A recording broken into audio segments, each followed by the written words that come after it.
الله أكبر الله أكبر الله أكبر لا إله إلا الله الله أكبر الله أكبر ولله الحمد الله أكبر الله أكبر الله أكبر لا إله إلا الله الله أكبر الله أكبر ولله الحمد الله أكبر الله أكبر الله أكبر لا إله إلا الله الله أكبر الله أكبر ولله الحمد. السلام علیکم ورحمۃ اللہ وبرکاتہ.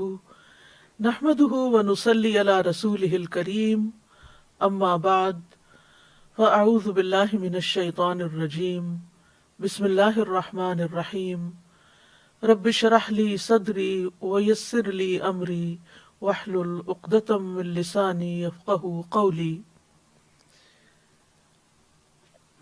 انسان خطا کا پتلا ہے. انسانوں کے حق میں بھی کوتاہی ہو جاتی ہے اور اللہ رب العزت کی بارگاہ میں بھی نافرمانی ہو جاتی ہے. دن رات گناہ ہوتے ہیں، لیکن گناہوں کے بعد ان پر شرمندہ ہونا، توبہ کرنا، یہ بندہ مومن کی شان ہوتی ہے. لیکن ان پر فخر کرنا یا ان گناہوں کی کھلم کھلا تشہیر کرنا، یہ گناہ پر گناہ کرنا ہے. گناہ کرنے کے بعد انسان اگر توبہ کر لیتا ہے تو ایسے ہو جاتا ہے گویا اس نے گناہ کیا ہی نہ ہو. لیکن اگر وہ اصرار کرتا ہے تو دل سیاہ ہو جاتا ہے، بے حس ہو جاتا ہے، اور یوں انسان اللہ کی رحمت سے دور ہوتا چلا جاتا ہے.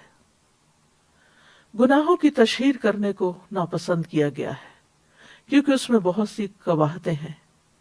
ایسا شخص دوسروں کو بھی گناہ کی دعوت دے رہا ہوتا ہے تو قیامت کے دن وہ ان کے گناہ کا بوجھ بھی پھر اٹھائے گا. خصوصاً وہ لوگ جو معاشرے میں فحش کو عام کرتے ہیں، ان کے لیے قرآن میں دنیا اور آخرت میں دردناک عذاب کی بشارت دی گئی ہے.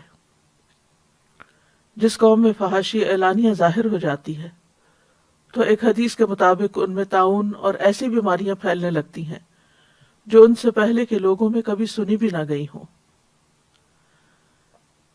گناہ کی تشہیر ناپسندیدہ کام ہے.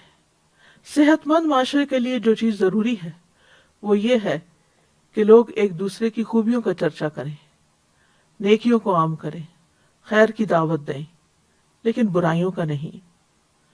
خوبیوں کے چرچے سے معاشرے میں مثبت اقدار کو فروغ ملتا ہے، لیکن لوگوں کے عیب بیان کرنا اور خاص طور پر مجلسوں میں لوگوں کی برائیوں کا چرچا کرنا، یہ ایک قابل اعتراض بات ہے. اگر کسی انسان سے کوئی غلطی ہو جائے تو اسے تنہائی میں سمجھانا چاہیے، اس کی تشہیر نہیں کرنی چاہیے. لیکن ایک صورت اس سے مبرہ ہے جس کا ذکر اس آیت میں آتا ہے.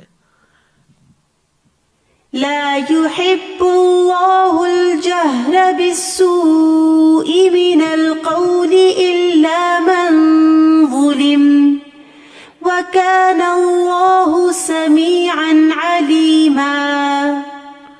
لا يحب اللہ الجہر بالسوء من القول الا من ظلم وکان اللہ سمیعا علیما.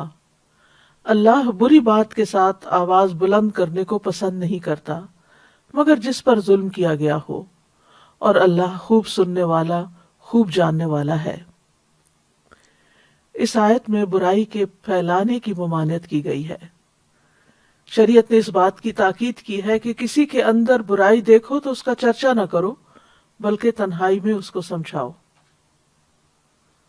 تو لا يحب اللہ الجہر بالسوء من القول، اللہ بری بات کے ساتھ آواز بلند کرنے کو پسند نہیں کرتا. بالسوء میں کیا چیزیں ہیں؟ اس میں وہ تمام برے اقوال شامل ہیں جو تکلیف دہ اور غم پہنچانے والے ہیں. مثلاً ایک دوسرے کے ساتھ بدتمیزی سے پیش آنا، گالی گلوچ کرنا، تہمت لگانا، بد اخلاقی کا معاملہ کرنا. تو ایسے تمام اقوال سے منع کیا گیا ہے جنہیں اللہ تعالیٰ ناپسند کرتا ہے. اس کے برعکس اللہ تعالیٰ اچھی بات کو پسند کرتا ہے، مثلا ذکر الہی، اچھا نرم پاکیزہ کلام، دوسروں کے ساتھ اچھے طریقے سے پیش آنا. تو فرمائے کہ لا يحب اللہ الجہر بالسوء من القول الا من ظلم. ہاں، جس پہ ظلم کیا گیا ہو وہ اپنے ظلم کی داستان اپنا حق لینے کے لیے دوسرے کو سنا سکتا ہے. یعنی مظلوم کو ظلم کے اظہار کی رخصت ہے، یعنی وہ اپنے اوپر کیے جانے والے ظلم کا اظہار کر سکتا ہے. لہذا مظلوم کے لیے ظالم کے خلاف بد دعا کا اظہار کرنا جائز ہے. اسی طرح اگر وہ کسی سے ذکر کر سکتا ہے تاکہ اس کی مدد کی جا سکے تو اس کی بھی اجازت ہے. اسی طرح یہ ہے کہ اگر ظلم کی صورت میں کسی نے اس کو برا بھلا کہا ہے تو اس کو ویسا ہی جواب بھی دے سکتا ہے. اللہ سبحانہ وتعالیٰ نے مظلوم کو بری بات کے اظہار کی رخصت اس لیے دی ہے تاکہ وہ اپنا غصہ ٹھنڈا کر لے اور تاکہ وہ تلوار کی طرف یا ہاتھ سے دبوچنے کی طرف چھلانگ نہ لگائے.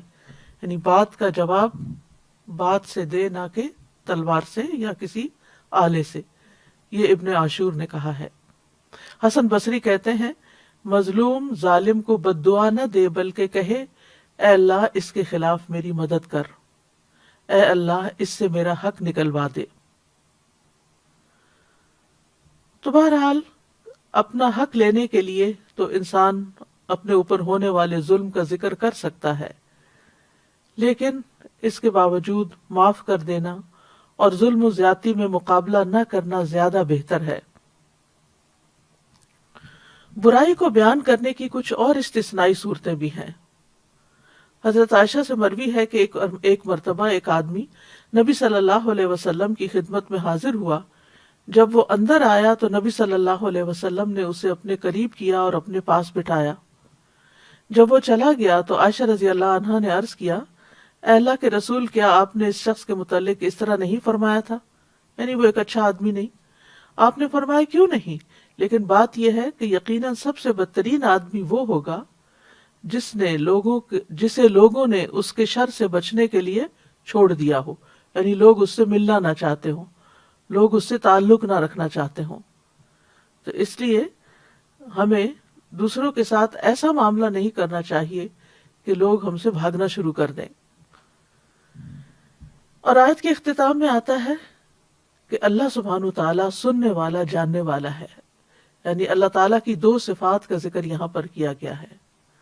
یعنی اس آیت کے اندر چونکہ اچھے اور برے اور مباح کلام کے احکام دیے گئے ہیں تو اس لیے اللہ تعالیٰ نے آگاہ فرما دیا کہ وہ سننے والا ہے، تمہارے اقوال سنتا ہے.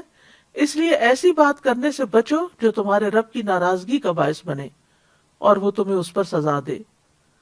تو اس سے اس آیت میں اچھی بات کہنے کی بھی ترغیب ملتی ہے کہ اللہ تعالیٰ سن رہا ہے. لہٰذا ہم کیا چاہیں گے کہ اللہ تعالیٰ اگر سن رہا ہے تو ہم کیسی بات کریں؟ وہ بات کریں جو اللہ کو پسند آ جائے اور ان باتوں کو چھوڑ دیں کہ جو اللہ تعالیٰ سننا نہیں چاہتا، جو اللہ تعالیٰ کو پسند نہیں. اور علیمہ یعنی وہ تمہاری نیتوں کو جانتا ہے، تمہارے ارادوں کو جانتا ہے، تمہاری باتوں کو جانتا ہے، تمہارے اوپر ہونے والے ظلم کو جانتا ہے اور اس ظلم کے جواب میں جو کچھ تم نے کیا اس کو بھی جانتا ہے. تو بہرحال اس آیت سے یہ بات واضح ہوتی ہے کہ مظلوم کو بدلہ لینے کی اجازت ہے. ہمارے دین میں ظلم کرنا منع کیا گیا. ظلم کو قیامت کے دن اندھیروں کی شکل میں انسان کو ان کا سامنا کرنا ہوگا. قیامت کے دن انسان کے لیے اس کا دنیا میں کیا ہوا ظلم جو ہے وہ اندھیرے کی شکل میں ہوگا. لہذا کسی پر بھی ظلم نہیں کرنا چاہیے، لیکن اگر کسی پر ظلم ہو تو اس کو اس کا بدلہ لینے کی بھی اجازت دی گئی. سورۃ الشورى میں اللہ تعالیٰ فرماتے ہیں والذین اذا اصابهم البغی هم ينتصرون، اور جب ان پر زیادتی ہوتی ہے تو وہ بدلہ لے لیتے ہیں. وجزاء سیئۃ سیئۃ مثلها، لیکن اس کا یہ اصول بتا دیا گیا کہ برائی کا بدلہ ویسی ہی برائی ہے. فمن عفا واصلح فأجرہ علی اللہ انہ لا یحب الظالمین. پھر جو کوئی معاف کر دے اور صلح کر لے تو اس کا اجر اللہ کے ذمہ ہے اور وہ ظالموں کو قطعاً پسند نہیں کرتا.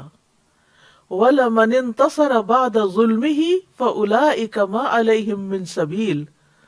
اور جو شخص ظلم ہونے کے بعد بدلہ لے لے تو اس پر کوئی الزام نہیں، یعنی اس کی کوئی پکڑ نہیں. اسی طرح صاحب حق کو بات کرنے کی اجازت ہے. ابو ہریرہ کہتے ہیں کہ ایک شخص نبی صلی اللہ علیہ وسلم سے اپنے قرض کا تقاضا کرنے کے لیے آیا اور سخت گفتگو کرنے لگا. صحابہ غصے سے اس کی طرف بڑھے، لیکن رسول اللہ صلی اللہ علیہ وسلم نے فرمایا اسے چھوڑ دو، کیونکہ یہ صاحب حق ہے اور یہ کہنے کا حق رکھتا ہے. یعنی جس کا حق ہو وہ اپنا حق لینے کے لیے اگر غصے میں بھی بات کر لیتا ہے تو اس کو اجازت ہے. پھر آپ نے فرمایا کہ اس کے قرض والے جانور کی عمر کا ایک جانور اسے دے دو. صحابہ نے عرض کیا یا رسول اللہ، اس سے زیادہ عمر کا جانور تو موجود ہے لیکن اس عمر کا نہیں. آپ نے فرمایا اسے وہی دے دو، کیونکہ سب سے اچھا آدمی وہ ہے جو دوسروں کا حق پوری طرح ادا کرے، یعنی حق سے کم نہ لوٹائے، حق سے زیادہ دے تو وہ زیادہ بہتر ہے. اسی طرح اپنے اوپر ہونے والے ظلم کے اظہار کی اجازت ہے. تو اس بارے میں ابو ہریرہ روایت کرتے ہیں کہ ایک شخص نے کہا اللہ کے رسول، میرا ایک ہمسایہ ہے جو مجھے اذیت دیتا ہے. آپ نے فرمایا جاؤ اپنا سامان نکال کر راستے پر رکھ دو. بس وہ گیا اور اس نے اپنا سامان باہر نکال دیا، یعنی گھر سے باہر نکال کر رکھ دیا. لوگ وہاں جمع ہو گئے اور پوچھنے لگے تمہارا کیا معاملہ ہے، یہ تم کیا کر رہے ہو؟ اس نے کہا میرا ایک ہمسایہ ہے جو مجھے اذیت دیتا ہے. جب میں نے نبی صلی اللہ علیہ وسلم کو یہ بات بتائی تو آپ نے فرمایا جاؤ اپنا سامان نکال کر راستے پر رکھ دو. لوگ کہنے لگے اے اللہ اس ہمسائے پر لعنت بھیج، اے اللہ اسے رسوا کر. یہ بات ہمسائے تک پہنچی تو وہ اس کے پاس آیا اور کہا اپنے گھر واپس چلے جاؤ، اللہ کی قسم اب میں تمہیں کبھی اذیت نہیں دوں گا. یعنی کچھ لوگ ایسے ہوتے ہیں کہ جو پیار سے نہیں مانتے، آرام سے بات نہیں سمجھتے، تو پھر ان کے ساتھ سختی کرنے کی بھی اجازت ہے. لیکن یہ یاد رہے کہ بدلہ لینے سے زیادہ بہتر چیز معاف کر دینا ہے. سورۃ النساء کی آیت 149 میں آتا ہے ان تبدوا خیرا او تخفوه او تعفوا عن سوء فإن اللہ کان عفوا قدیرا. اگر تم کوئی نیکی ظاہر کرو یا اسے چھپاؤ یا کسی برائی سے درگزر کرو تو بے شک اللہ بہت معاف کرنے والا، بہت قدرت رکھنے والا ہے. نبی صلی اللہ علیہ وسلم نے ظلم کو معاف کرنے کی وصیت بھی کی. حضرت علی کہتے ہیں ہم نے رسول اللہ صلی اللہ علیہ وسلم کی تلوار کے دستے میں یہ لکھا ہوا پایا جو تم پہ ظلم کرے اس سے درگزر کرو، جو رشتہ توڑے اس سے رشتہ جوڑو، جو تمہارے ساتھ برا کرے اس کے ساتھ احسان کرو، اور حق بات کرو اگرچہ اپنے خلاف ہی کیوں نہ ہو. یعنی اگر اپنا کہیں کوئی قصور ہے، کوئی غلطی ہے، کوئی زیادتی ہے تو اس کا اقرار کر لو. تو بہرحال انسان دوسرے کو بھی معاف کر دے اور خود اپنے بارے میں بھی اللہ تعالیٰ سے معافی کی درخواست کرتا رہے. عبداللہ بن مسعود کہتے ہیں کہ مسلمانوں میں سے سب سے پہلے جس آدمی کا ہاتھ کاٹا گیا تھا، یعنی چوری کی سزا میں، لوگ اسے لے کر نبی صلی اللہ علیہ وسلم کے پاس آئے اور عرض کیا یا رسول اللہ اس نے چوری کی ہے. جس پر رسول اللہ صلی اللہ علیہ وسلم کے چہرہ مبارک کا رنگ اڑ گیا. کسی نے عرض کیا یا رسول اللہ، یعنی وہ کہہ رہا تھا کہ کیا ہوا؟ تو آپ نے فرمایا تم لوگ اپنے ساتھی کے متعلق شیطان کے مددگار ثابت ہوئے، جبکہ اللہ عز و جل معاف کرنے والا اور معافی کو پسند فرماتا ہے. اور کسی حاکم کے لیے یہ جائز نہیں کہ اس کے پاس حد کا کوئی مقدمہ آئے اور وہ اسے نافذ نہ کرے. اور پھر یہ آیت تلاوت فرمائی وَلْيَعْفُوا وَلْيَصْفَحُوا أَلَا تُحِبُّونَ أَن يَغْفِرَ اللَّهُ لَكُمْ وَاللَّهُ غَفُورٌ رَحِيمٌ. تو بات یہ ہے کہ اگر کسی سے کوئی بڑے سے بڑا گناہ ہو جائے اور وہ اللہ تعالیٰ سے معافی مانگ لے اور اس کا گناہ چھپ جائے تو پھر اس کو کسی عدالت میں جا کے اقرار کرنے کی ضرورت نہیں. جس چیز کو اللہ نے چھپا دیا اس چیز کو چھپا ہی رہنے دینا چاہیے. لیکن اگر کوئی معاملہ حاکم تک پہنچ جائے تو پھر اس کو حد نافذ کرنا ضروری ہوتا ہے. لیکن عام طور پر اگر دو لوگوں کے بیچ میں کوئی چیز ہو گئی ہے تو کسی کورٹ میں عدالت میں جانے کی بجائے ایک دوسرے کو معاف کر کے درگزر کر دینا چاہیے. معاف کرنے سے عزت میں ہی اضافہ ہوتا ہے. رسول اللہ صلی اللہ علیہ وسلم نے فرمایا درگزر کیا کرو، اللہ تمہیں عزت دے گا. ایک اور روایت میں آتا صحیح مسلم میں رسول اللہ صلی اللہ علیہ وسلم نے فرمایا صدقہ مال کو کم نہیں کرتا. بظاہر ایسا لگتا ہے کہ وہ ہمارے ہاتھ سے نکل گیا، ہمارے اکاؤنٹ میں کمی ہو گئی، لیکن اللہ سبحانہ وتعالیٰ کہیں اور سے عطا کر دیتا ہے. اور معاف کرنے سے اللہ بندے کی عزت میں اضافہ ہی کرتا ہے. اور جو اللہ کے لیے تواضع اختیار کرتا ہے اللہ اس کو بلندی عطا فرماتا ہے. اور پھر اس آیت میں ایک خاص بات یہ ہے کہ اس میں اللہ سبحانہ وتعالیٰ کی صفت محبت کا اس بات ملتا ہے کہ اللہ تعالیٰ محبت بھی کرتا ہے. امام ابن تیمیہ کہتے ہیں کہ کتاب و سنت اور مسلمانوں کا اجماع ہے کہ اللہ اپنے مومن بندوں سے محبت کرتا ہے اور وہ اس سے محبت کرتے ہیں، جیسا کہ اللہ تعالیٰ کا فرمان ہے والذین آمنوا اشد حبا للہ، ایمان والے سب سے زیادہ اللہ ہی سے محبت کرتے ہیں. اللہ سبحانہ وتعالیٰ کس سے محبت کرتا ہے؟ اللہ تعالیٰ محسنین سے محبت کرتا ہے، دوسروں پر احسان کرنے والوں سے، یعنی جو ہم سے اچھا نہ کرے ہم اس کے ساتھ اچھا کریں. ان اللہ یحب المحسنین، اللہ تعالیٰ متقین سے محبت کرتا ہے. فإن اللہ یحب المتقین، اور جس سے اللہ تعالیٰ محبت کرتا ہے اس کا اعلان کر دیتا ہے. حدیث میں آتا ہے جب اللہ تعالیٰ کسی بندے سے محبت کرتے ہیں تو جبریل علیہ السلام کو بلاتے ہیں اور ان سے کہتے ہیں بے شک میں اپنے اس بندے سے محبت کرتا ہوں، تم سب اس سے محبت کرو. تو جبریل علیہ السلام حاملین عرش میں اس کا چرچا کرتے ہیں تو آسمان والے حاملین عرش کی ملی جلی آوازوں کا شور سنتے ہیں تو ساتویں آسمان والے بھی اس سے محبت کرنے لگتے ہیں. پھر ہر ایک آسمان والے اس سے محبت کرتے ہیں یہاں تک کہ اس کی مقبولیت آسمان دنیا تک آ جاتی ہے. پھر اس کا ذکر زمین پر اتر آتا ہے، پھر زمین والے بھی اس سے محبت کرنے لگتے ہیں. لہٰذا ہمیں وہ کام تو کرنے چاہیے کہ جن سے اللہ کی محبت حاصل ہوتی ہے، لیکن ان کاموں سے بچنا چاہیے کہ جو اللہ تعالیٰ کو پسند نہیں، کیونکہ اس سے اللہ تعالیٰ کی محبت نہیں ملتی. اور انہی میں سے ایک کام ہے لا یحب اللہ الجہر بالسوء، کہ برائی کو، گناہ کو ظاہر کرنا اللہ کو پسند نہیں، اونچی آواز میں اس کا چرچا کرنا اللہ کو پسند نہیں. اور سب سے بڑا گناہ یہ ہے کہ انسان اعلانیہ نافرمانی کرے، کھلم کھلا کرے، ڈھیٹ بن کے کرے، اوپنلی کرے. جب کوئی انسان علل اعلان گناہ کا ارتکاب کرتا ہے یا چھپ کر کرتا ہے اور اللہ تعالیٰ اس پہ پردہ ڈال دیتا ہے، لیکن وہ اللہ کے اس گناہ پہ پردہ ڈالنے کو کمتر سمجھتے ہوئے لوگوں کو بتانے لگتا، تو یہ چیز اللہ تعالیٰ کو سخت ناپسند ہے. اسی لیے اللہ تعالیٰ نے فرمایا لا یحب اللہ الجہر بالسوء من القول الا من ظلم، صرف مظلوم کو اجازت ہے ورنہ اجازت نہیں ہے.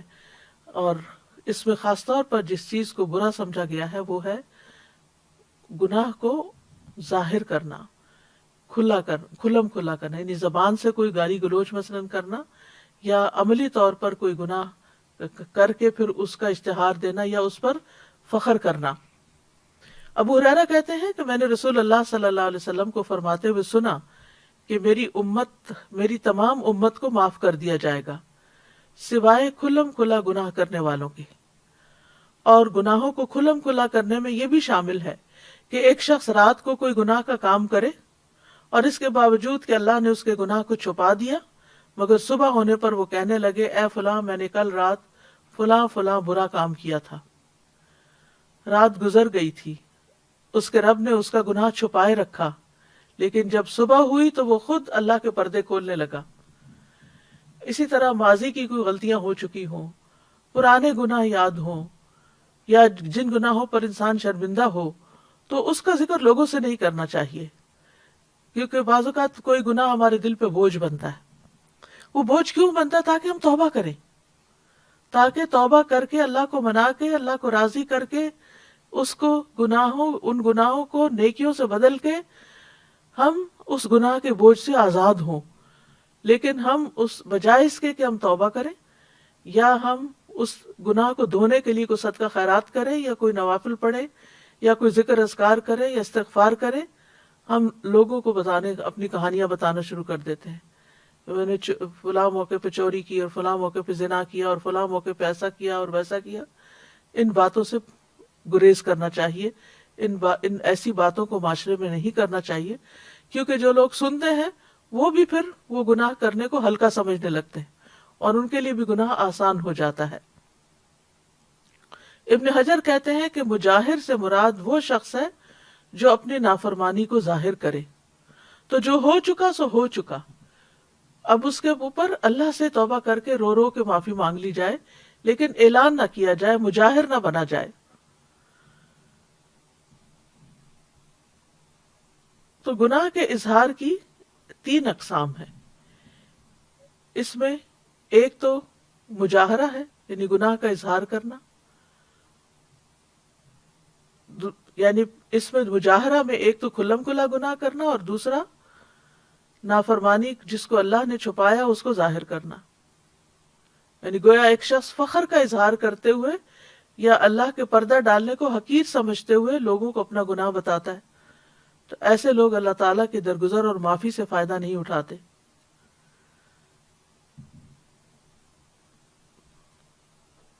پھر اسی طرح یہ ہے کہ تیسری قسم یہ ہے کہ فاسق لوگ ایک دوسرے کو نافرمانیوں کے بارے میں بتائیں اور ان کے بارے میں گفتگو کریں، اپنی مجلسوں میں ان کا ذکر کریں، تو یہ بھی ناپسندیدہ چیز ہے۔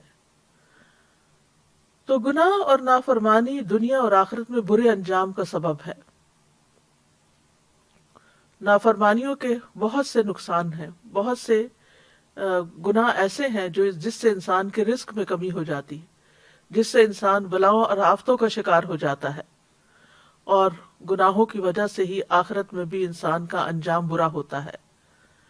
پچھلی قومیں جتنی بھی تباہ و برباد ہوئیں، ان کی وجہ کیا تھی کہ انہوں نے اپنے رب کو ناراض کیا تھا۔ تو اس میں ہم دیکھتے ہیں کہ وہ کیا چیز تھی، سوچنا چاہیے کہ وہ کیا چیز تھی جس نے آدم علیہ السلام کو جنت سے نیچے اتروا دیا، وہ کیا چیز تھی جس نے قوم نوح کو ڈبو دیا، وہ کیا تھا جس نے قوم عاد کو ایک تیز و تند سرکش آندھی سے ہلاک کر دیا، وہ کیا چیز تھی جس نے قوم سمود کو کڑک کے عذاب سے ہلاک کر دیا، کس چیز نے قوم لوط کی بستیوں کو الٹا دیا اور اس کے بعد ان پر آسمان سے پتھر برسائے گئے۔ یاد رکھیے قوم لوط پر 1 نہیں 5 عذاب آئے تھے۔ وہ کیا چیز تھی جس کی وجہ سے فرعون اور اس کے لشکر کو ڈبو دیا گیا، اور اس کے علاوہ بھی دنیا میں دیگر اقوام کن چیزوں کی وجہ سے تباہ ہوئے؟ وہ دراصل ان کا گناہ کرنا اور کھلا گناہ کرنا تھا۔ ابن بطال کہتے ہیں گناہ کے اظہار کرنے میں اللہ اور اس کے رسول اور نیک مومنوں کے حق کو حقیر جاننا ہوتا ہے، اس میں ایک طرح سے ان کی مخالفت کرنا بھی ہے، اور گناہوں کو چھپانا ان کو ہلکا سمجھنے سے بچنا ہے۔ یعنی جو شخص گناہ چھپاتا ہے وہ سمجھتا ہے کہ میں نے بہت بڑی غلطی کی ہے، تو یہ کسی کے سامنے نہیں جانی چاہیے، لیکن جو شخص گناہ ظاہر کرتا ہے وہ کیا سمجھتا ہے، تو کیا ہوا، یہ کیا بات ہے، اس سے تو کوئی فرق نہیں پڑتا، کیونکہ گناہ کرنا جو ہے یہ کرنے والے کو ذلیل کر دیتا ہے، دوسروں کی نگاہوں میں گرا دیتا ہے۔ تو آپ دیکھیے کہ کوئی شخص اس بات سے بھی نہ ڈرے کہ میں نے غلط کیا اور مجھے لوگ کیا کہیں گے، اور وہ اس پر فخر کر کے اس کو نشر کر رہا ہے۔ پھر اسی طرح یہ ہے کہ اگر وہ ایسے گناہ ہوں جن پر حد قائم ہوتی ہے تو پھر وہ حد لگنے کا موجب بن جاتے ہیں۔ اگر چوری کر کے اللہ نے چھپا دیا معاملہ تو اللہ سے معافی مانگے، جو بھی طریقہ ہو کہ گناہ معاف ہو جائے، لیکن اگر وہ آ کے ظاہر کر دیتا ہے، لوگوں کو بتا دیتا ہے، تو اگر کہیں پر حد جاری ہوتی ہے، اس کا ہاتھ کٹ جاتا ہے، تو یہ اس کی اپنی غلطی ہے ایک طرح سے کہ ایک گناہ کیا اور اس کے بعد پھر اس کو ظاہر بھی کیا۔ پھر اسی طرح یہ ہے کہ اگر ایسے گناہ ہوں جن پہ حد نہیں لگتی تو تعزیر لگنے کا موجب ہو سکتے ہیں۔ پھر اسی طرح یہ ہے کہ انسان دوسروں کے لیے گناہ کے راستے ہموار کر دیتا ہے۔ ابو ہریرہ کہتے ہیں کہ رسول اللہ صلی اللہ علیہ وسلم نے فرمایا، جس شخص نے ہدایت کی دعوت دی اس سے ہدایت کی پیروی کرنے والوں کے اجر کے برابر اجر ملے گا اور ان کے اجر میں کوئی کمی نہیں ہوگی، اور جس نے گمراہی کی دعوت دی. اور یہ کھلم کھلا گناہوں کو مزے لے لے کے بیان کرنا جو ہے، یہ ایک طرح سے گمراہی کی دعوت دینا ہے کہ تم بھی کر لو، ہم نے کیا کچھ نہیں ہوا تو تم بھی کر سکتے ہو. اس پر اس کی پیروی کرنے والوں کے برابر گناہ کا بوجھ ہوگا اور ان کے گناہوں میں کوئی کمی نہیں ہوگی. پھر اسی طرح شریعت نے ہمارے لیے کچھ ہر معاملے میں زندگی کے کچھ حدود رکھی ہیں جن کی پاسداری ضروری ہے. ان میں حرام کاموں کا ارتکاب ہے، خواہ وہ کسی بھی نوعیت کے ہوں، تو ان چیزوں سے بھی بچنے کی ضرورت ہے. مثال کے طور پر آپ دیکھیے جیسے عورتوں کا زیب و زینت کے ساتھ بازاروں میں جانا، نامحرم لوگوں کے سامنے آنا. تو اب اگر کوئی شخص یہ کھلم کھلا بغیر پرواہ کیے ہوئے نکل رہا ہے تو وہ بھی ایک طرح سے عملی طور پر گناہ کو ظاہر کر رہا ہے. اسی طرح کھلم کھلا شراب پینا کہ اس ملک میں تو کوئی پابندی نہیں، کوئی روک ٹوک نہیں، لیکن یہ ہے کہ اگر تم مسلمان ہو اور تم ایسا کام کر رہے ہو سب کے سامنے، تو اس کا یہ مطلب نہیں کہ چھپ کے کرتا رہے. نہیں، چھپ کے کرنا بھی منع ہے، کیونکہ چھپ کے کرنا اس لحاظ سے اور برا ہے کہ اللہ سبحانہ و تعالیٰ دیکھتا ہے. لیکن یہاں مطلب یہ ہے کہ جب انسان کھلم کھلا بیچ بازار کے کوئی کام کر رہا ہوتا ہے تو جتنے بھی راہ گزر لوگ ہوتے ہیں وہ اس سے انسپائر ہوتے ہیں اور پھر وہ بھی ان گناہوں میں ملوث ہو جاتے ہیں. پھر اس آیت سے یہ بات بھی دیکھنے کی ہے کہ اللہ تعالیٰ کے ناپسندیدہ اقوال کون سے ہیں. اس میں سب سے پہلے غیبت آتی ہے. غیبت جو ہے یہ ایک بہت کبیرہ گناہ ہے. قرآن مجید میں آتا ہے وَلَا يَغْتَبْ بَعْضُكُمْ بَعْضًا أَيُحِبُّ أَحَدُكُمْ أَن يَأْكُلَ لَحْمَ أَخِيهِ مَيْتًا فَكَرِهْتُمُوهُ وَاتَّقُوا اللَّهَ إِنَّ اللَّهَ تَوَّابٌ رَحِيمٌ. اور تم میں سے کوئی کسی دوسرے کی غیبت نہ کیا کرے. کیا تم میں سے کوئی پسند کرتا ہے کہ اپنے بھائی کا گوشت کھائے جبکہ وہ مردہ ہو؟ تم اسے ناپسند کرتے ہو. اور اللہ سے ڈرو، یقیناً اللہ بہت توبہ قبول کرنے والا، نہایت رحم والا ہے. نبی صلی اللہ علیہ وسلم نے بھی فرمایا تھا اے ان لوگوں کی جماعت جو صرف زبان سے ایمان لائے ہو، ان کے دلوں میں ایمان داخل نہیں ہوا، مسلمانوں کی غیبت مت کیا کرو، کیونکہ جس کے اندر ایمان ہوتا ہے وہ اپنی زبان برائی کے ساتھ نہیں کھول سکتا. اور نہ ان کی عزت و آبرو کے درپے ہوا کرو، یعنی ان کے بارے میں بری باتیں کر کے ان کی عزت کو دوسرے کی نگاہ میں پامال نہ کیا کرو. اس لیے کہ جو کسی کی عزت کے درپے ہوتا ہے اللہ اس کی عزت کے درپے ہو جاتا ہے، اور جس کی عزت کے درپے اللہ ہو جائے تو اس کو اس کے گھر میں ہی رسوا کر دیتا ہے. پھر اسی طرح چغلی کھانے سے منع کیا گیا ہے. چغلی وہ ہوتی ہے کہ جس میں ایسی بری بات کسی کی دوسرے کو بتائی جائے کہ دو لوگوں کے درمیان نفرت پیدا ہو جائے، آپس میں دوستی ختم ہو جائے، تعلق ختم ہو جائے. عبد الرحمن بن غنم کہتے ہیں اللہ کے بہترین بندے وہ ہوتے ہیں، یعنی عبد الرحمن بن غنم نبی صلی اللہ علیہ وسلم سے روایت کرتے ہیں کہ اللہ کے بہترین بندے وہ ہوتے ہیں کہ انہیں دیکھ کر اللہ یاد آ جائے، اور اللہ کے بدترین بندے وہ ہوتے ہیں جو چغل خوری کرتے ہیں، دوستوں کے درمیان جدائی پیدا کر دیتے ہیں، باغی، بیزار اور سرکش ہوتے ہیں. نبی صلی اللہ علیہ وسلم ایک مرتبہ 2 قبروں کے پاس سے گزرے تو آپ وہاں کھڑے ہو گئے. صحابہ کہتے ہیں کہ ہم بھی ساتھ کھڑے ہو گئے تو آپ کے چہرے کا رنگ بدلنے لگا، یہاں تک کہ آپ کے کرتے کی آستینیں کانپنے لگی، یعنی آپ کے جسم پر کپ کپی طاری ہو گئی. ہم نے عرض کیا یا رسول اللہ صلی اللہ علیہ وسلم کیا بات ہے؟ آپ نے فرمایا کیا تم وہ نہیں سن رہے جو میں سن رہا ہوں؟ ہم نے عرض کیا اللہ کے نبی وہ کیا بات ہے؟ یعنی ہم تو نہیں سن رہے. وہ عذاب قبر تھا، قبر کے اندر مردوں کی چیخ پکار تھی. آپ نے فرمایا یہ دونوں آدمی اپنی قبروں میں ہلکے سے گناہ میں سخت عذاب دیے جا رہے ہیں. ہم نے عرض کیا یہ کس گناہ کا عذاب ہے؟ فرمایا ان میں سے ایک تو پیشاب کی چھینٹوں سے پرہیز نہیں کرتا تھا، یعنی پیشاب کرتے ہوئے اپنی پاکی ناپاکی کا خیال نہیں کرتا تھا، اور دوسرا لوگوں کو اپنی زبان سے تکلیف پہنچاتا تھا اور ان میں چغل خوری کیا کرتا تھا، یعنی ایسی باتیں کرتا تھا کہ جس سے دوسروں کو تکلیف ہو اور آپس میں لڑائیاں فساد ہوں.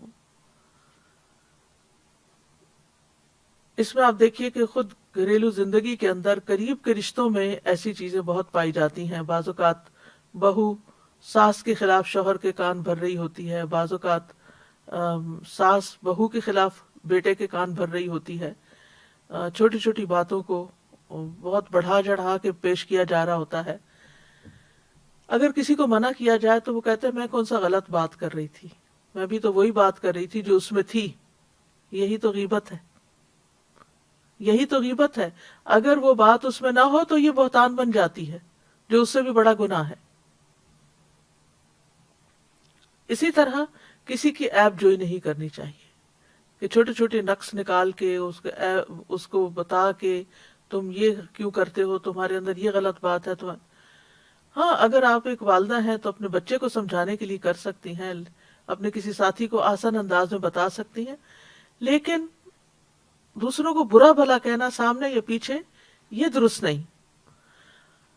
رسول اللہ صلی اللہ علیہ وسلم نے فرمایا اگر کوئی شخص تمہیں برا بھلا کہے اور تمہیں تمہاری کسی بات پر جو وہ جانتا ہو آر دلائے تو تم اس کے عیب پر جو اس میں ہو اسے آر مت دلانا، بلا شبہ اس کا وبال اسی پر ہوگا.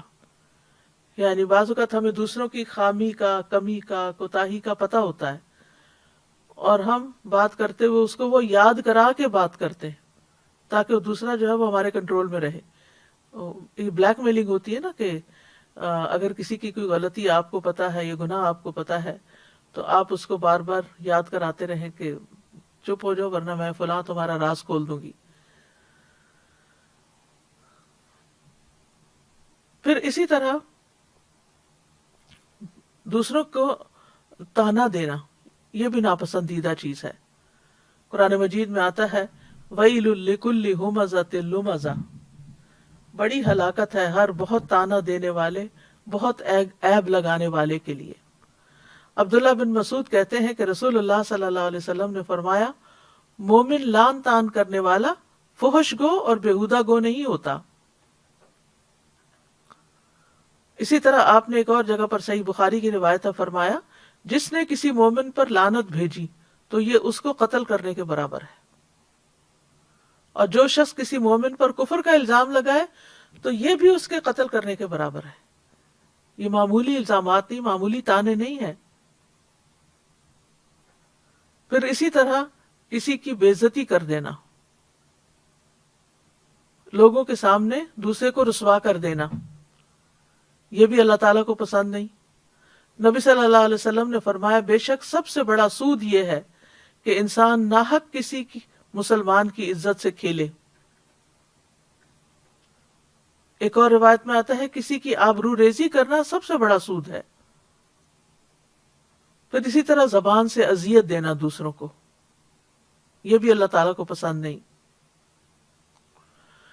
ابو ہریرہ کہتے ہیں کہ ایک آدمی نے عرض کیا یا رسول اللہ فلاں عورت کثرت سے نماز، روزہ اور صدقہ کرنے میں مشہور ہے لیکن وہ اپنی زبان سے اپنے پڑوسیوں کو ستاتی ہے.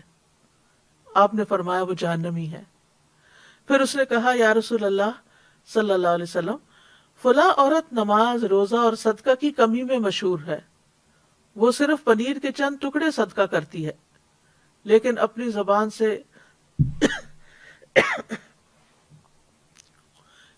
زبان سے اپنے پڑوسیوں کو نہیں ستاتی. آپ نے فرمایا وہ جنتی ہے. پھر اسی طرح بہت زیادہ باتیں کرنا اور دوسرے کے سر چڑھ جانا، زبان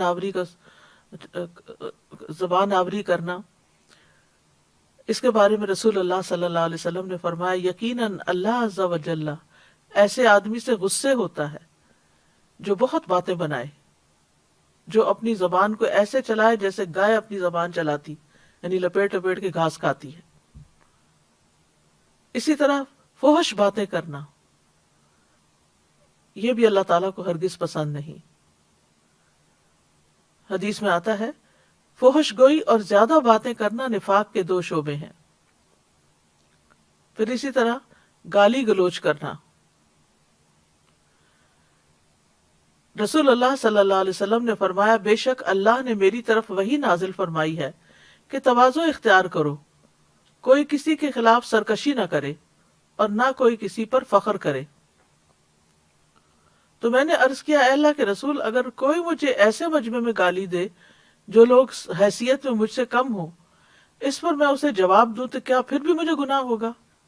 آپ نے فرمایا، دو گالی گلوچ کرنے والے دو شیطان ہوتے ہیں، ایک دوسرے کی آبرو ریزی کرتے ہیں، یعنی اس کی عزت پامال کرتے ہیں اور جھوٹ بولتے ہیں۔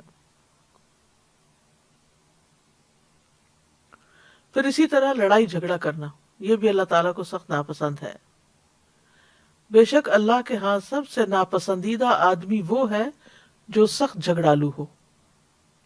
پھر کیل و کال، بحث مباحثہ کرنا۔ نبی صلی اللہ علیہ وسلم نے فرمایا، اللہ تمہارے لیے 3 باتیں پسند نہیں کرتا: بلا وجہ کی گپ شپ، مال کو ضائع کرنا، اور کثرت سوال، یعنی بحث مباحثے کے لیے۔ پھر اسی طرح لایانی گفتگو کرنا، یہ بھی اللہ کو پسند نہیں۔ اور اچھا اسلام کون سا ہے؟ جس میں انسان لایانی باتوں سے پرہیز کرے جن کا کوئی مطلب مقصد ہی نہیں۔ رسول اللہ صلی اللہ علیہ وسلم نے فرمایا، انسان کے اسلام کی خوبی یہ ہے کہ وہ بے فائدہ چیزوں کو چھوڑ دے۔ پھر گناہوں کو کھلم کھلا بیان کرنا جو ہے، یہ بھی سخت ناپسندیدہ ہے۔ آپ صلی اللہ علیہ وسلم نے فرمایا، میری تمام امت کو معاف کر دیا جائے گا سوائے گناہوں کو کھلم کھلا کرنے والوں کے۔ اور گناہ کو کھلم کھلا کرنے میں یہ بھی شامل ہے کہ ایک شخص رات کو کوئی گناہ کا کام کرے، اس کے باوجود کہ اللہ نے اس کا گناہ چھپا دیا ہو، مگر صبح ہونے پہ کہنے لگے کہ اے فلاں، میں نے کل رات فلاں فلاں برا کام کیا تھا۔ رات گزر گئی تھی اور اس کے رب نے اس کا گناہ چھپا دیا تھا، لیکن جب صبح ہوئی تو وہ خود اللہ کے پردے کو کھولنے لگا۔ پھر اسی طرح یہ ہے کہ کسی کے اوپر فتوی جاری کرنا کہ اللہ تمہیں نہیں بخشے گا۔ 2 لوگ تھے بنی اسرائیل میں، ایک دوسرے کے بھائی بنے ہوئے تھے۔ ان میں سے ایک بہت گناہگار تھا اور دوسرا عبادت میں خوب کوشش کرتا تھا۔ عبادت گزار آدمی ہمیشہ دوسرے بھائی کو گناہ کرتے ہوئے دیکھتا اور اس سے کہتا کہ رک جاؤ۔ ایک روز اس نے کوئی گناہ کرتے ہوئے اس کو دیکھا تو اس سے کہا کہ اس گناہ سے رک جاؤ۔ گناہگار نے کہا، مجھے میرے رب کے ساتھ چھوڑ دو، کیا تم مجھ پہ نگران بنائے گئے ہو؟ اس نے کہا کہ اللہ کی قسم، اللہ تمہاری مغفرت نہیں کرے گا، یا یہ کہا کہ اللہ تمہیں جنت میں داخل نہیں کرے گا۔ چنانچہ دونوں کو مار دیا گیا، روحیں قبض کر لی گئیں۔ دونوں رب العالمین کے ہاں جمع ہوئے تو اللہ نے اس عبادت میں کوشش کرنے والے سے فرمایا، کیا تو مجھے جانتا تھا؟ جو میرے ہاتھ میں ہے تجھے اس پر قدرت حاصل تھی۔ اور پھر گناہگار سے فرمایا، جاؤ میری رحمت سے جنت میں داخل ہو جاؤ۔ اور دوسرے کے متعلق فرمایا کہ جاؤ آگ میں داخل ہو جاؤ۔ یعنی اتنے سالوں کی عبادت جو تھی وہ اس کے کام نہ آئی۔ اس کے برعکس وہ شخص جو اللہ سے ڈرتا تھا، معلوم نہیں اس کی کیا مجبوری تھی، تو اللہ نے اپنی رحمت سے اس کو معاف کر دیا۔ ابو ہریرہ کہتے ہیں، اس ذات کی قسم جس کے ہاتھ میں میری جان ہے، اس نے ایسی بات کہہ دی جس نے اس کی دنیا اور اس کی آخرت دونوں ہی تباہ کر دی۔ دنیا سے بھی مر گیا اور آخرت میں بھی، صرف یہ کہنے پہ کہ اللہ تمہیں کبھی معاف نہیں کرے گا۔ اسی طرح یہ بھی نہیں کہنا چاہیے کہ میں تمہیں کبھی معاف نہیں کروں گی۔ کیا آپ نہیں چاہتے کہ اللہ تعالیٰ آپ کو معاف کر دے؟ تو دوسروں کے گناہ بھی معاف کر دینے چاہیے۔ پھر کچھ باتیں جو ہیں وہ اللہ تعالیٰ کو پسند ہیں، جو کرنی چاہیے، ان میں نیک عمل کرنا اور اس کی طرف دعوت دینا۔ وَمَنْ أَحْسَنُ قَوْلًا مِّمَّنْ دَعَا إِلَى اللَّهِ وَعَمِلَ صَالِحًا وَقَالَ إِنَّنِي مِنَ الْمُسْلِمِينَ، اور بات کے اعتبار سے اس سے اچھا کون ہے جو اللہ کی طرف بلائے اور نیک عمل کرے اور کہے کہ بے شک میں فرما برداروں میں سے ہوں۔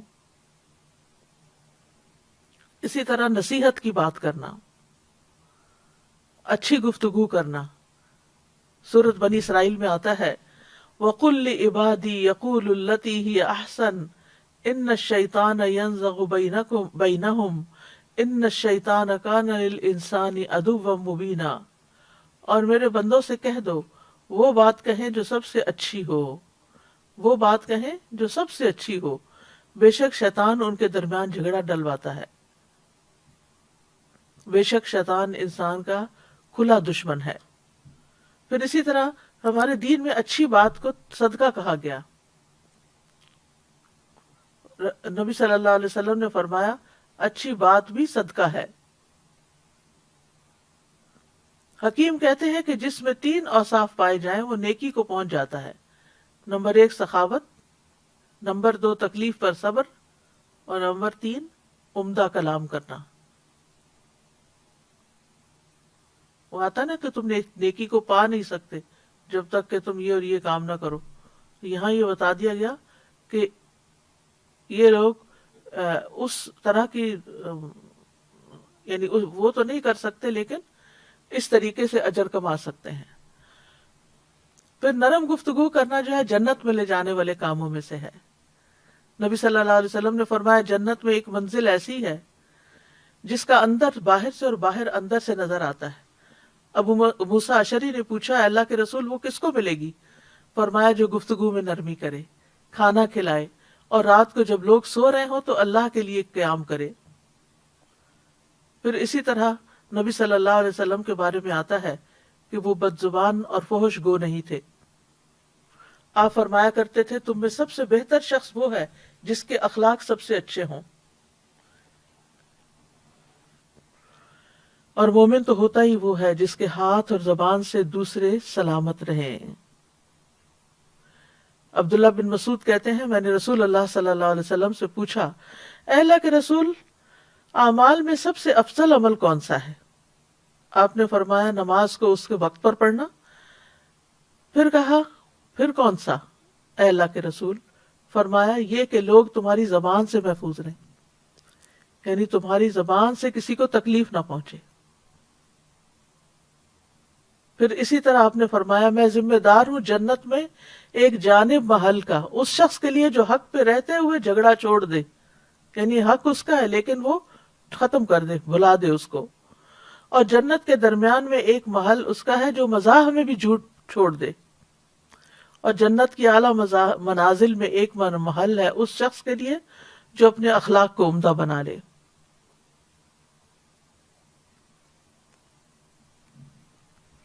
پھر اسی طرح دوسروں کی پردہ پوشی کرنا جو ہے اللہ تعالیٰ کو پسند ہے۔ جو شخص کسی مسلمان کے عیب کو چھپائے گا اللہ تعالیٰ قیامت کے دن اس کے عیب کو چھپا دے گا۔ پھر لغو سے اجتناب کرنا، یعنی بیہودہ بیکار باتیں جو حق سے دور کرنے والی ہیں ان سے منہ موڑ لینا۔ اور پھر حقیقت یہ ہے کہ انسان کو اللہ سبحانہ تعالیٰ سے دعا بھی کرنی چاہیے، کیونکہ بہت سی ارادے انسان باندھتا ہے، نیت کرتا ہے، جب اس طرح کی کوئی کلاس اٹینڈ کرتا ہے بہت سی وہ احادیث سننے کو مل جاتی ہیں تو انسان واپس جا کر ان پر ریلیکس ہو جاتا ہے اور وقتی طور پر ہی عمل کرتا ہے، لیکن بعد میں پھر ان کو بھول جاتا ہے۔ تو اس کے لیے دعا بہت فائدہ مند ہے۔ ان میں سے اللہ کے پسندیدہ کاموں کی توفیق کی دعا مانگنا، رب اوزعنی ان اشکر نعمتک التی انعمت علی وعلی والدی وان اعمل صالحا ترضاہ وادخلنی برحمتک فی عبادک الصالحین۔ اے میرے رب مجھے توفیق دے کہ میں تیری نعمت کا شکر ادا کروں جو تو نے مجھ پر اور میرے ماں باپ پر کی ہے، اور یہ کہ میں نیک عمل کروں جسے تو پسند کرے، اور اپنی رحمت سے مجھے اپنے نیک بندوں میں داخل فرما لے۔ پھر زبان کی درستگی کی دعا کرتے رہنا چاہیے، اللہم اہد قلبی وسدد لسانی واسلل سخیمۃ قلبی واسلل سخیمۃ قلبی۔ اے اللہ میرے دل کو رہنمائی عطا فرما، میری زبان کو درستگی عطا فرما، اور میرے دل کو کینے کو دور کر دے۔ پھر دوسروں پر ظلم کرنے سے پناہ مانگنی چاہیے، اللہم انی اعوذ بک من الفقر والقلۃ والذلۃ واعوذ بک من ان اظلم او اظلم۔ اے اللہ میں فقر و فاقہ، قلت اور ذلت سے تیری پناہ میں آتا ہوں، اور اس بات سے تیری پناہ میں آتا ہوں کہ میں کسی پر ظلم کروں یا کوئی مجھ پہ ظلم کرے۔ پھر اسی طرح اگر غصے میں آ جائے انسان اور کسی پر زیادتی کر بیٹھے خود، تو اس صورت میں اس کو دعا کرنی چاہیے کہ اے اللہ جس مومن کو میں تکلیف دوں یا اس کو برا کہوں یا اسے سزا دوں تو اسے اس کے لیے کفارہ اور باعث قرب بنا دے کہ وہ قیامت کے دن وہ تیرے سے قریب ہو۔ پھر اسی طرح غصے کی حالت میں حق بات کہنے کی توفیق مانگنی چاہیے۔ وَأَسْأَلُكَ كَلِمَةَ الرِّضَا فِي الْغَضَبِ وَأَسْأَلُكَ كَلِمَةَ الْحَقِّ فِي الرِّضَا وَالْغَضَبِ، اے اللہ خوشی اور غصے کی حالت میں حق بات کہنے کی توفیق عطا فرما۔ اور کرنے کے کام یہ ہے کہ اگر کوئی ظلم کرتا ہے تو اس کو معاف کر دیں، لوگوں سے درگزر سے کام لیں، جو کچھ ان کے پاس ہے ان پہ نظر نہ رکھیں۔ پھر اسی طرح اگر کوئی ہمارے ساتھ برائی کرے تو اس کا جواب احسن طریقے سے دیں، جاہلوں سے اعراض کریں،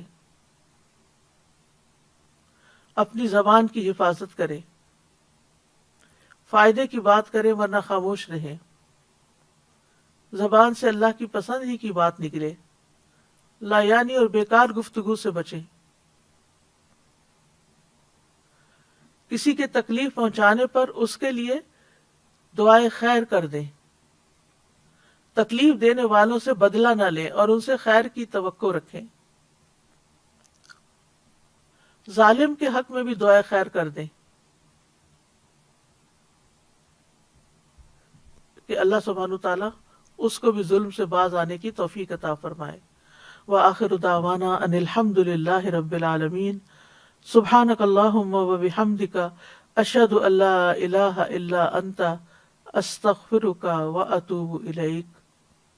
اللہ اکبر اللہ اکبر اللہ اکبر، لا الہ الا اللہ، اللہ اکبر اللہ اکبر وللہ الحمد، اللہ اکبر اللہ اکبر اللہ اکبر، لا الہ